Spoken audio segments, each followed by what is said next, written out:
Hey, and welcome back to the next episode of the Right Hand Drive Guys podcast, the podcast for guys who like right-hand drives. I'm Bobby. This is Aaron. Yo. And this is episode 121, and welcome back to the podcast. This week, we decided to show some love to some cars that probably get the least amount of love. Yeah, especially in America. Yeah, especially in America. And we are talking about the wagons. Dude, yeah. Wagons are heavily slept on. Over here, yeah. In Japan, though, they understand the value in a proper estate. If you didn't know, overseas wagons can generally be classified as an estate car. Yeah. I don't know if that's because you can fit a whole estate worth of shit in the back or what, but have you had a wagon before? Yeah. What'd you love about it most? It was turbo. I mean, no, wagons are dope. You got like room for stuff. Like you going snowboarding, you got room to throw them in there instead of having to have, the top rack or whatever it may be. I mean, you're getting a shit ton of groceries, dude. You can fit it. Yeah. I mean, if I had a wagon in Japan, it would be much less stressful than a GTR because there's room for stuff. I didn't really think about that. Yeah. Dude, the people with those Stages, hope they're taking advantage. Yeah. Shout out Mickey. I was super envious. He had his Stagea over there, and he's just chucking all kinds of stuff in the back, and I'm just like, okay, dude, here I am playing Tetris in the trunk of my GTR. Yeah, with two bags. Yes, exactly. So, yeah, I mean, wagons definitely have their place, and then when you start putting performance on top of the kind of luxury of space, now you have like a whole different It's like the best of both worlds, right? You get like the car-like performance, but the space that you would have in a minivan or an SUV. All right, you're kind of stretching it. I mean, sure. There's some of them that definitely they're long dogs for sure. Yeah. So what we decided to do, we're like, okay, let's and this was actually inspired by a post in our Facebook group, which if you're not in it, it's called RHD Guys JDM Boys. That's it. And you can just search it on Facebook, get on in there, join the conversation. But yeah, one of the members posted up like, hey, why don't wagons get enough love in America? And I'm like, well, that's because we're jerks and think that they're for old people or whatever that whatever that is that people kind of stray away from them. Everywhere else in the world gets the cool wagons, but yeah, not us. So let's talk about some JDM wagons. And there's plenty of models throughout multiple manufacturers. And why don't you start with Toyota? Let's hear the Toyota wagons that are like, maybe there's the Primo and then some honorable mentions or whatever the case may be. Yeah. So the first one that I think is the coolest, and it's made off of the JZX platform, off the JZX 110. It's the Mark II Brito. So it has a 1J, it's rear-wheel drive, and it's a wagon. Wow. Like, pretty sick. And that's cool. In typical Toyota fashion, like, it's just one of those big cars that has a bulletproof motor that easily tunable, and there's tons of them out there. I mean, you ever seen anybody sliding it around? Yeah, I believe Serial 9. It's a company that makes a bunch of parts for the Toyota platforms. I believe they have one. I think they had it out at Final Bout this last year, and they definitely look cool sliding just because they're so long looking and just like, I don't know, they always look so gangster because they're always slammed on some nice wheels and like just looks sick. So yeah, I bet it would be cool to see one just like roasting the tires off. Yeah, for sure. So that's like the number one Toyota wagon. Yeah, I think so, in my opinion. Sure. That's what it's all about. We're the ones running the podcast. It's our opinion. True. So give us some honorable mentions. So let's see. The Crown Wagon, which is also, they have a 1JZ available coming in those. Same thing. It's a big body 4-door car that they also made a wagon out of. So they're everywhere. pretty affordable, for what it is. But yeah, just a big body, gangster looking car. You lower it, throw wheels on it. Sweet VIP style. Yeah, it'd be sick all day. Mm-hmm. Moving on from that one, these we actually got in America, but we didn't get that many, and we didn't get them in the manual or all-wheel drive like this. And it is the 𝐇𝐀𝐒𝐇𝐆. The 𝐇𝐀𝐒𝐇𝐆. Yeah, and they I I said, think I have seen, like the 𝐇𝐀𝐒𝐿 wagon. Yeah, the IS300 like we had in the States, the Sport Cross. Yeah. Here they're all automatics. Over course. there, their all-wheel drive is available and a manual transmission, and that's with a 2J. Wow. So non-turbo, but yeah, that's still cool. I mean, all-wheel drive, yeah, for sure. yeah. I mean, Toyota had a few cool wagons. We got one of them over here, but it was an automatic, like nothing special. Probably didn't even get looked at twice by a lot of guys. Right.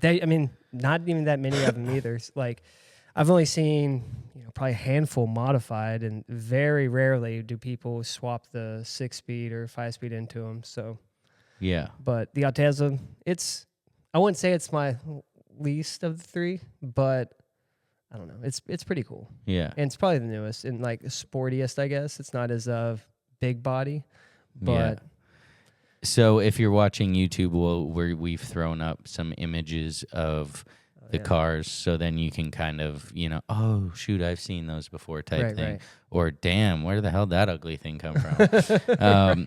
So I'm gonna start right off with Mitsubishi, because personally, this car has been a car, because I've had multiple Evo 9s, Evo 8. And this car was always like that elusive version that obviously we never got because America sucks. But in the sense of over there, this was like, hey, I'm a dad and I need some space for my kids and all their crap. So I'm getting an Evo wagon, right? An Evo 9 wagon. Yeah. And so Mitsubishi during this time clearly were on top of what the consumer wanted, right? I mean, they understood that the Evo had been for a long time a popular car. Right. They had never made a version that was an estate, so to speak. Yeah. And so when the Evo 9 came out, they threw in the wagon. And not only did they didn't just throw in the wagon and like tone it down. They literally just like put a Volvo rear end on an Evo 9. Like that's pretty much what it looks like. Like for sure. But no, they just literally threw on the wagon. Like you can see this is an Evo. Yeah, and then the wide body. And then they just threw in this, and so it's literally a copycat of the 9. Only thing it's missing is the active yaw control. Yeah. It still has the MyVec, it still has the same struts, the same, everything except for the active yaw control. It's got the ACD, and it puts out the same horsepower. So. Not detuned at all. Not detuned at all. And at Scuba, it clocked a 1 minute, 7 seconds, which is 1 second slower than the saloon version of the Evo 9. That's not bad. So even with the super active yaw control missing, it's still only, and the extra weight, it was only 1 second slower. Decent. And so at my last trip to Fuji, there was one of these on the track. Yeah. Dude was hammering. Yeah. Like, I was just like, dude, wow, that thing. Because, you look at a wagon and you don't necessarily expect it to perform like its, counterpart. Right. And I'm sure we'll get into that, with the Nissan as well. But it was just interesting to see this thing, the wagon, just hammering around Fuji and, like, putting down some good times. So when it comes to the wagons, the Evo had just always been this kind of elusive car that like is a beautiful wagon with the power and the performance to back it up. Yeah, for sure. Like that's really cool when they keep like the performance there whenever they build a car out that's not the sporty model. Yeah. Like that's pretty cool. It actually is like the sport. It's right. that sweet, even the little roof spoiler. Yeah. Like it's pretty dope. And so also from Mitsubishi, which like this is a cool car, but it's not for me personally the same level as the Evo Wagon. But the Legnum VR4 is basically a Galant. Yeah. It's like a Galant wagon. And so this thing is turbo and all-wheel drive. Huh. And this was kind of like, it's almost like the precursor to the Evo Wagon. Yeah. You know, it was years before. And it has, you know, you remember the Galant VR4. Right. It has that same power plant and, you know, all-wheel drive system. Of course, like I said, it's turbocharged. And so as you can see, it's kind of like this, the same idea as the Evo Wagon, right? Yeah, just a little bit uglier. Just a little bit uglier, and it's rated at the same horsepower. It's like, you know, whatever the deal is. In 96, yeah. Okay. Dude, in 96, that's a sick car. In 96, this is like a cool dad wagon. And also in 96, it was the Japanese car of the year. Wow. The Legnum wagon. Sound the horns on that one. Yeah, and so, you know, over here we didn't get, we got Galants, but not like, you know, not cool this, ones. yeah, not like this. There was no turbocharged all-wheel drive VR4 Galant wagon, you know.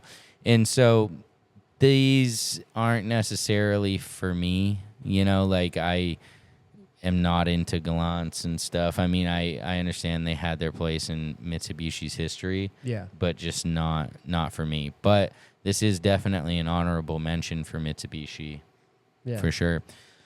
All right, so we're gonna save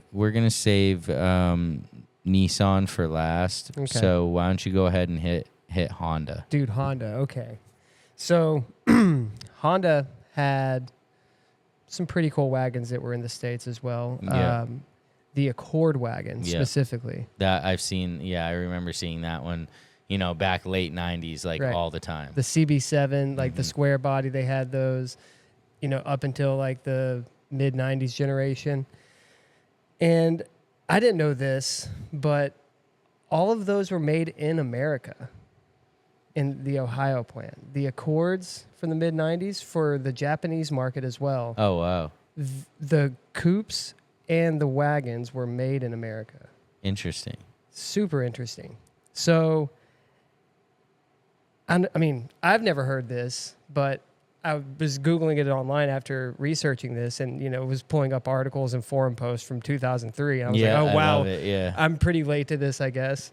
But the Accord wagon SIR in 1997 came with an H22A.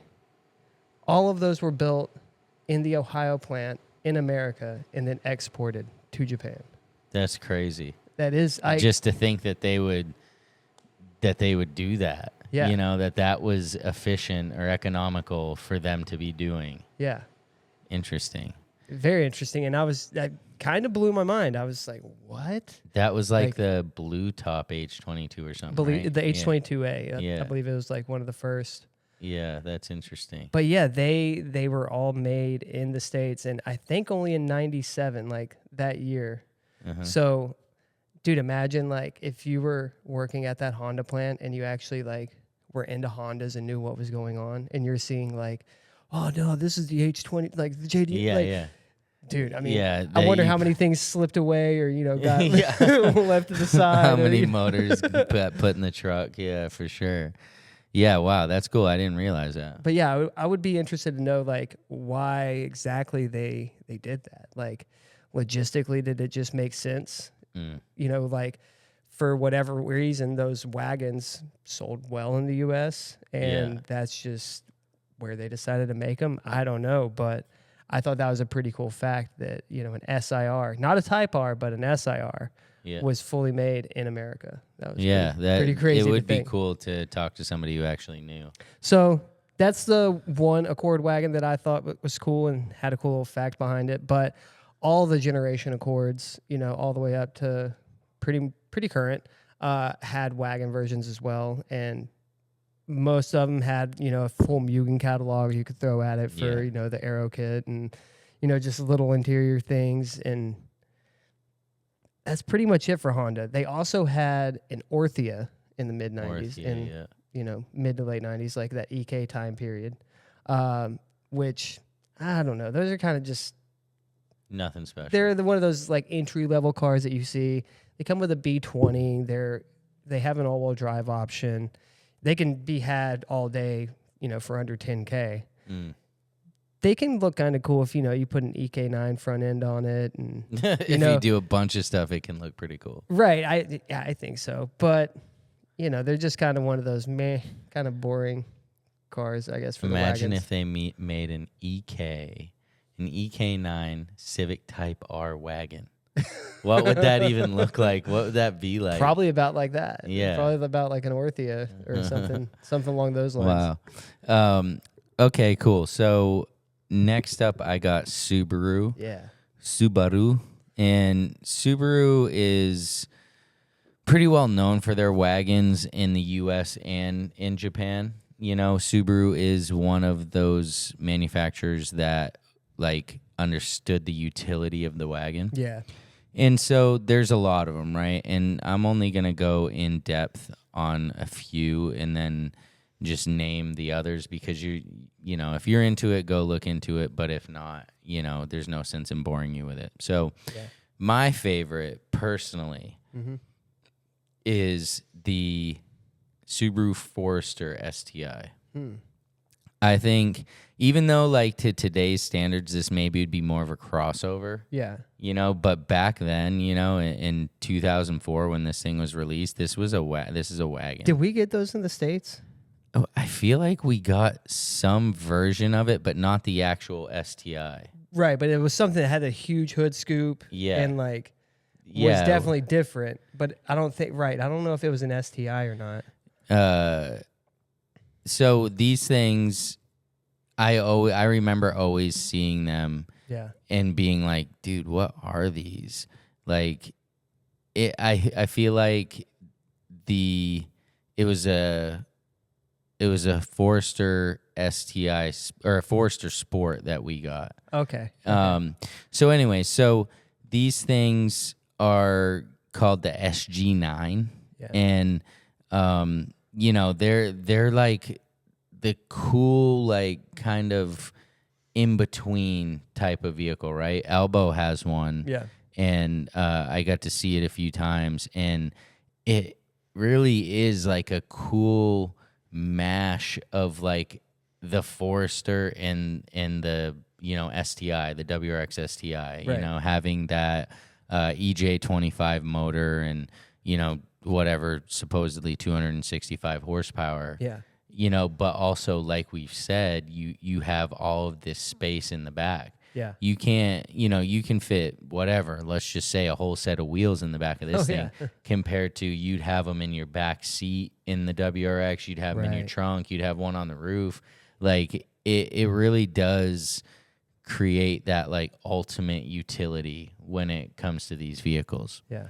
And so with this, it had the 6-speed manual, it had the same suspension as the WRX STI, it has, it was a bit heavier, of course, as you would expect. Bigger car.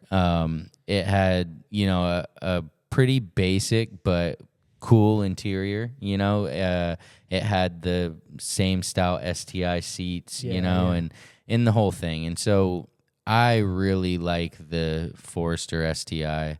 I think the Subaru guys call them Fozzies. I don't know, but like the Fozzie STI, But coming up behind that, the 0203, aka Bug Eye, the WRX STI wagon. Now, we did get USDM WRX wagons, Yeah. which were dope. That's like the most popular wagon I remember seeing, Yeah. like especially back in the day, right? Oh, yeah. Like we couldn't get some of these other ones that was readily available in the U.S. and dudes would take them. They had the 2.0, you know, the EJ20 Yeah, yeah. in them, and dudes would do their whole thing to it. Now in Japan, they did get an STI version, you know, which was fairly similar to that Forester. It's almost like they did this in 02 and 03, and then 04 they started the Forester STI, and then this was discontinued. So it's almost like that was the transition. And so, you know, same thing, like I said, EJ20 with 265 horsepower, and, you know, it was basically the same as the estate, or I'm sorry, the saloon. Yeah. I'm trying to keep up with the terminology here. You know, and so it was really kind of it's cool how these companies did this, like just like the Evo wagon. Yeah. They really kept like that sport version. So is that only in the bug eye version? Yes, that's so the blob only eye and the eagle eye or whatever it's called didn't Hawkeye, get the Hawkeye. Yeah, eagle eye. Ooh. Yeah, Whatever no, they you guys didn't get called it. That was it. I guess I never realized that. Yep. But and now that you're saying it, it kind of that makes sense. Yeah, because like I said, then they went to the Forester. Huh. And something. so anyways, the difference between the USDM and JDM wagons was, you know, just a few little things. The JDM wagon had a little higher compression. Yeah. It had more aggressive tuning, you know, one less cat, and it had the bigger brakes on the JDM version compared to our WRX had the standard IHI or whatever brakes. Yeah. So I mean, there's a little bit of a difference, but all in all, we didn't get too screwed here in the U.S. Right. But that's the WRX versions. When it comes to the actual SCI version, obviously, and that had a lot more than the WRX did, as usual. Okay, so those two were like the two really good ones, in my opinion. And so they also did have a legacy touring wagon, the B4 sedan, and it's tuned by STI. It wasn't like a STI version, but it was like a side version tuned by STI. And, you know, that thing, I mean, for like a legacy, you know, it was a 2.0 GT, and it had 260 horsepower in a 6-speed transmission with the twin turbo. Yeah, that's pretty cool. I mean, for like a twin turbo wagon, that's like pretty legit. Granted, they were small little baby turbos, but like, you know, you can upgrade that stuff. Oh yeah. So that's, you know, the legacy wagon there. And then so I had to add in, you know, this next one because when we were in Japan, we just kept seeing these things, and we're like, dude, what the heck are these? Everywhere, dude. Everywhere you I have turn. never seen so many STIs in my life. Yeah. And what we're talking about is the Subaru Levorg STI Sport Performance Wagon. Yeah. And these have been out since, you know, like the mid 2000s or whatever, you know, and they've had several body updates. But they're, I mean, I'm not into them. I can't tell what it is. Yeah, you know what I mean? It looks like a mashup of all their vehicles thrown into one thing. Yes, it kind of does. The front of it looks like the new STI kind of. Yeah. You know, right. The back of it's like a Forester. It looks like the Grand Theft Auto version of a you're Subaru. Right. Yeah, and so this thing puts down 270 horsepower, but unfortunately, which is the same output as a US spec WRX. Yeah. But unfortunately, this thing's CVT only. Yeah, which... You know the deal. CVT, just that ain't it. Same thing in the States now. It's... Yeah. What are you doing, We're Subaru? getting screwed, yeah.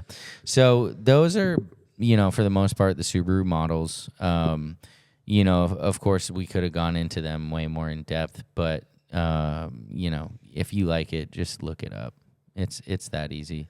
Yeah. So now for the Nissan. The Nissan. Yeah. I'm sure, everybody knows one Nissan wagon in particularly, right?